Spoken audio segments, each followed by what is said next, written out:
Last year I dug some yellow clay out of the ground and refined it much like this video will show. In a nice electric kiln it fired to a color I call presidential orange. Since then I wanted to try it on this deep red stuff I drive past every day and fire it at home without the nice kiln. I filled a bucket, much more than I need, but I figured I might as well as long as nobody came out to yell at me.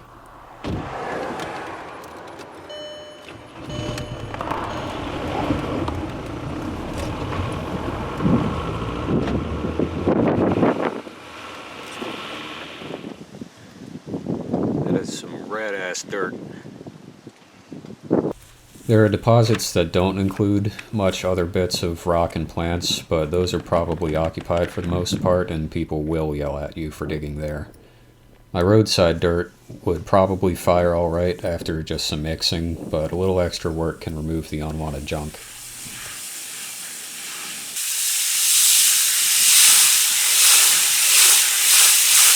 Since clay mineral particles are thin and flat, they suspend in water for longer than sand. To separate everything out this way, the chunks of dirt need to be broken up and mixed.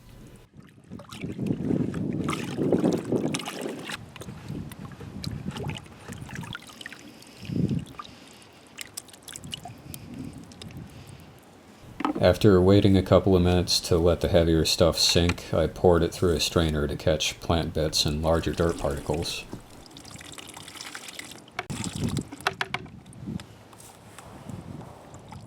The strainer caught a lot of this, so it probably could have used more water and a longer settling time.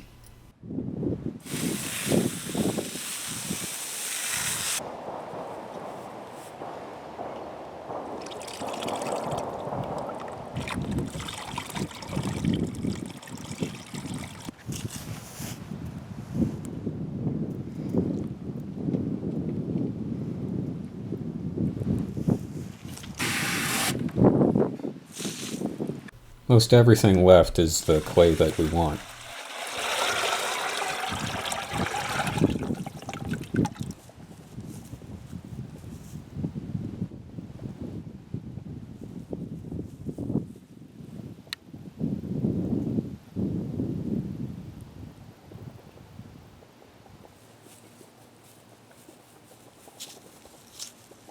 Letting it settle for a couple hours at a time lets me pour clear water off the top. Ideally, you would do this until you have a thick sludge that you can wrap in cloth to dry further.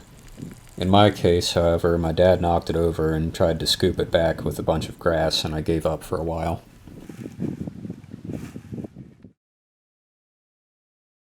So at this point, I have some broken cakes of slightly grassy, refined clay.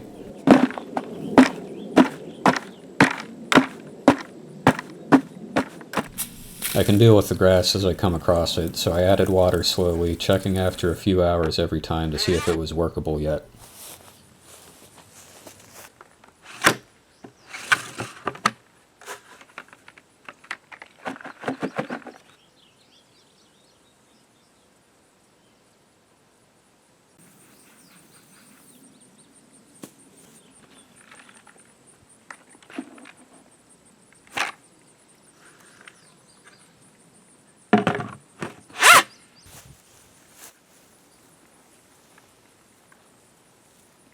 Once I could pack it into a ball, I put it in a resealable bag with some more water. This is better long-term storage than the bucket.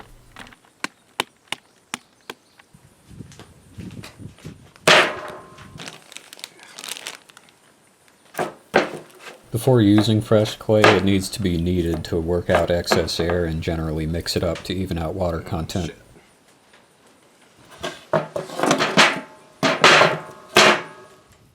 I found it was still a little too dry, but even after getting it to the right consistency, it cracks when squished, much more than commercial clays I've worked with.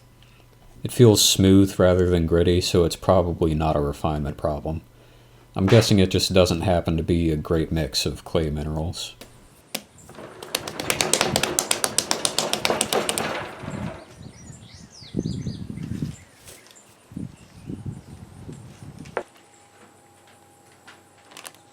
Once I had the water content where I wanted it, I made a few samples to fire. I wrote my name on them in Sumerian Cuneiform script because I guess I'm a nerd. In case you are a nerd of similar ilk, I've left a couple links in the description showing how to do this. They had been drying for a few days at this point, but I still put them in the oven safely below boiling temperature to make sure they were completely dry. I hadn't fired clay with an actual fire before, so I was careful to raise the temperature slowly.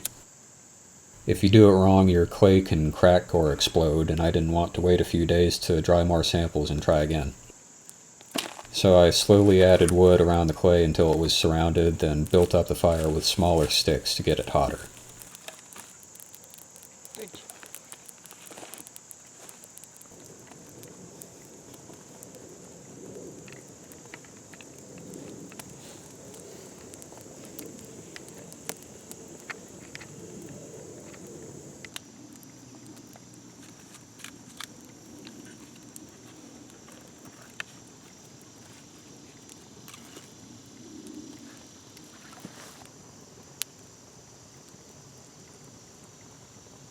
Eventually, the sample started to glow, and I let the fire burn out.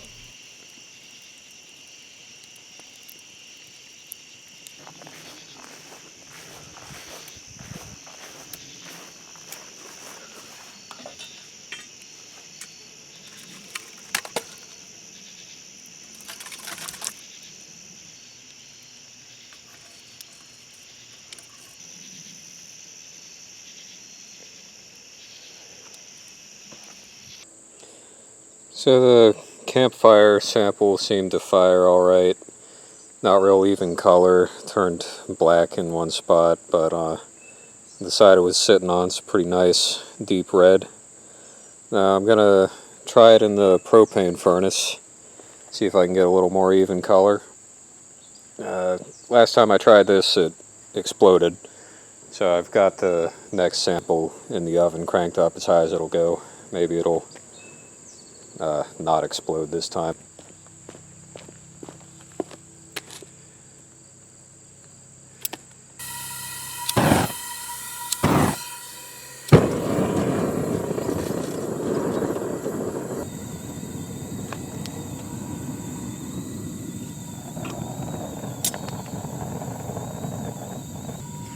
So the reason some of the first one turned blackish is because there was incomplete combustion in those areas and it was producing carbon monoxide in the fire. And at higher temperatures, that carbon monoxide will react with the iron oxide in the clay to produce just metallic iron, which is blackish. I'll be interested to see if this turns it entirely black or if there's an oxidizing atmosphere inside, in which case it'll all be this reddish color.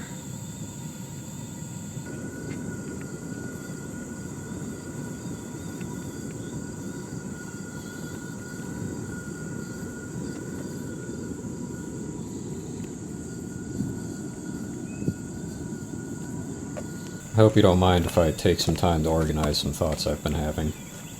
I've been working in the real world for coming up on 2 years now. It's not a bad job, 40-hour weeks for pretty good pay. Still, when I get home, I rarely seem to feel like doing anything else. Every friend I've talked to experiences some form of this, and it's made worse knowing the only time we spend being productive belongs to some faceless corporation. 3 weeks ago, as I read this, my grandma died. She was 100. I love my grandma, but I could never figure out how she could just sit in a chair all day, every day. No pain, no mental decay, just nothing to do. Her husband died 24 years before her, and she only worked for a few years in the 40s. She liked to bake and sew, but it never seemed like she did much of either. I hate that I'm saying this, but it's no wonder she wanted to die. It must have been boring. Then a few days later, I heard the YouTuber Grant Thompson died at 39 in a paramotoring accident. His channel, The King of Random, is where I first saw how to refine clay. This guy found a way to make his hobby a career. He seemed to be getting what he wanted out of life, but then it ended. I guess these events, combined with the existential crisis I've been having anyway since leaving college, make me want to do better with my time. You could live for a century telling yourself every day, maybe tomorrow, or tomorrow could be it. Now, I've always thought live every day like it's your last was bad advice. We can't all just never go to work and cry in a fetal position. I would counter with just make sure some of your time is yours. If you're mentally drained but you've got something you want to do, push yourself a little. Not every day can be a giant leap towards finishing a project, and that's okay. Shit's tough. But some days will be easier, and it will feel good to do something for yourself. Maybe that makes it easier the next day. Maybe that's your way out of a rut. Don't let the man get you down. So the propane furnace worked alright. Before I show you the results of that sample, I've got my first sample lined up with the clay as I dug it out of the ground and the refined stuff. You can see the colors all match pretty nicely. All fairly deep red. And then there's that. Frankly, I don't have an explanation for why this would be sort of deep orange rather than red like the other ones. I assumed if it changed color at all, it would be black. Normally that would indicate a lower firing temperature, but I have a hard time believing that propane furnace was not as hot as the campfire. I don't do chemistry. I'm pretty sure I got a C in that in college, so if you have an explanation for this, do let me know. And also, just for kicks, I threw in this chunk of unrefined clay in the propane furnace just to see what would happen. It is hard, but it's, brittle and flaky because I didn't refine it at all. So, not real sure what I expected there, but just thought I'd try it. Anyway, I hope you thought that was interesting. I'll probably be doing some stuff with this clay later on. I don't know if I'll make, nice things out of it, but I definitely want to get into lost wax casting. So I'll be firing some of that to pour metal into before smashing it. If you're interested in seeing any of that, subscribe and I'll get around to doing some of it eventually.